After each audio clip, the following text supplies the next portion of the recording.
not grown, the AFGE political machine could not have been deployed on candidate Obama's behalf. Had we caved, were we not here? Were we not here now, President Obama would be left without the tools to implement his agenda and change America for the better. Because just as we need him, he needs us. That's why, sisters and brothers, we are the change agents. We can make the change President Obama needs, and we can make the change America needs. AFGE, us, and our agencies, we are the real change agent that's coming to this country. It's because of us that good government is on the way. We're battle-tested, ready to go, ready to serve, and ready to lead. Just as we have proclaimed in ads appearing all across America, good government, we're ready. And what does good government mean? I think President Obama gave a good definition when he said in his inaugural address, and I quote, "The question we ask today is not whether our government is too big or too small, but whether it works, whether it helps families find jobs at a decent wage, care they can afford, a retirement that is dignified. Those of us who manage the public dollars will be held to account, to spend wisely, reform bad habits, and do our business in the light of day, because only then can we restore the vital trust between a people and their government," end quote. And I don't think you can say it better. That's a mission we share, to serve the people, to meet their needs, to deliver the services they expect, to do the public's business in the light of day, to strengthen our system of government.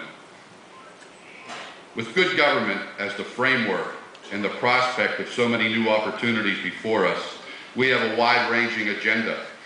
As we fight for this agenda, alongside the Obama administration, we must bring the same energy, spirit, and tenacity that we brought to our battles against the Bush administration. But one thing's different this time. We got to learn how to play offense. For the past 8 years, we've been the Pittsburgh Steelers and the Baltimore Ravens of defense in the federal sector. I like those defenses, tough, hard-nosed, stop any attack that comes their way. That was AFGE in the Bush years. Now we got to pile up the points. We have to go on offense. We've got to be the Manning brothers, Tom Brady, Kurt Warner, and Ben Roethlisberger all together. We have the ball now, AFGE. We have the ball, and we deserve it.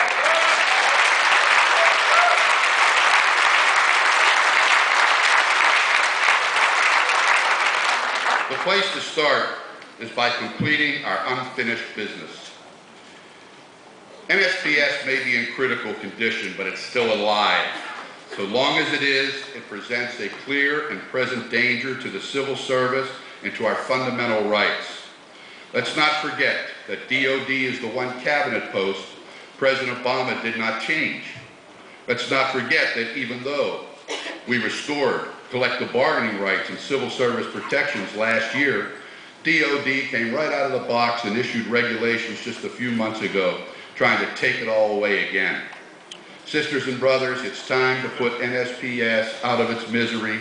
It's time to eliminate every last trace of Bush's anti-civil service legacy. So when you go up to the Hill this week, all AFGE, send this simple message to your congressman and senator. Pass legislation killing NSPS once and for all and restore the civil service system to all DOD.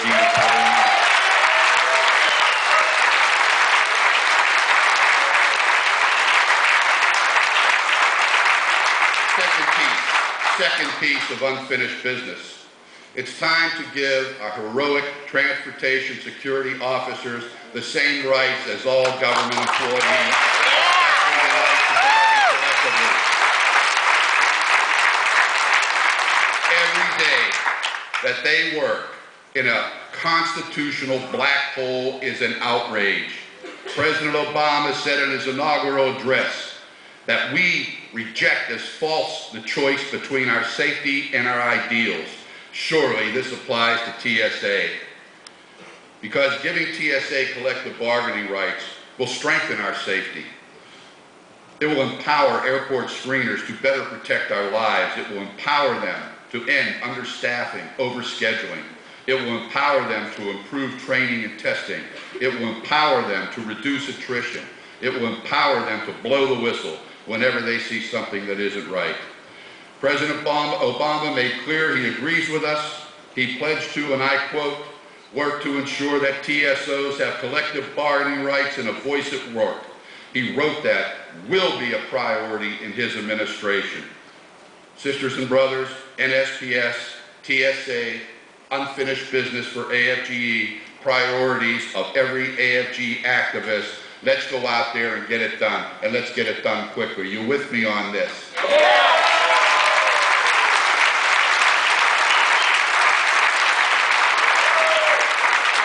We've got to spearhead, too, the same 180-degree reversal in privatization.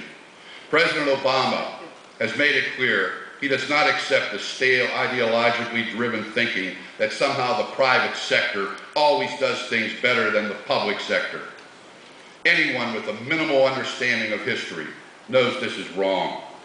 And after the events of the past 5 months, you'd have to be an ostrich to still believe it. We've seen over and over again throughout the last 8 years how sending tax dollars to the private sector for public services results in higher costs, lower quality, and no accountability. We have seen over and over again that the private sector, when it comes to federal contracts, is less efficient and more greedy. That after the pockets of CEOs and top shareholders are lined, there is too little money and not enough dedication to get the job done. It doesn't matter whether the use is foreign or domestic, military or civilian, the Halliburtons, Blackwaters, the correctional corporations of America are bad news for government employees, bad news for our troops and correctional officers, bad news for the taxpayers, and bad news for the American people. That's why our challenge this year is to no longer stop outsourcing. It's time to start insourcing.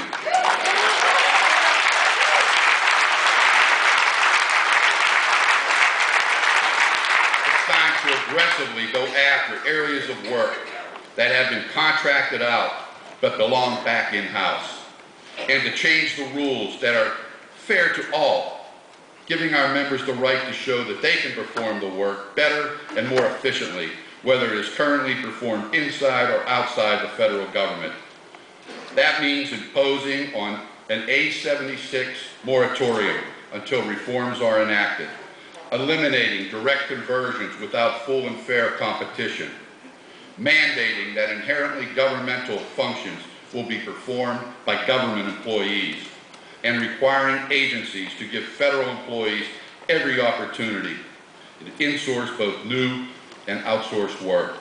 In these fights, we can expect the Obama administration on our side because our reforms advance the cause of transparency, accountability, and good government that the President so eloquently champions.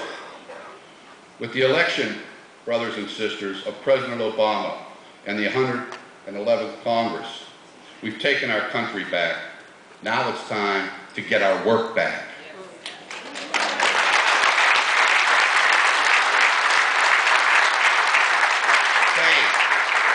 Pay will always be an issue no matter who is in power, and it will be an issue of potential danger so long as our economy is in crisis and so long as the deficit grows larger. Let's never forget that it was Franklin Roosevelt, the greatest president the labor movement has ever had, who imposed a 15% cut in government employees' pay at the height of the Depression. The risks to our members on this issue were amplified with President Obama's decision to freeze the pay of higher-income White House employees. When a president is asking for sacrifice by the nation as a whole, there will always be the temptation to make an example of government employees. However, all of this occurs when the gap between federal and private sector pay is at a whopping 23%, a major disincentive toward hiring the kind of workforce President Obama needs to implement his agenda. The comparability pay gap is even worse when it comes to the federal wage system. So let's make this clear.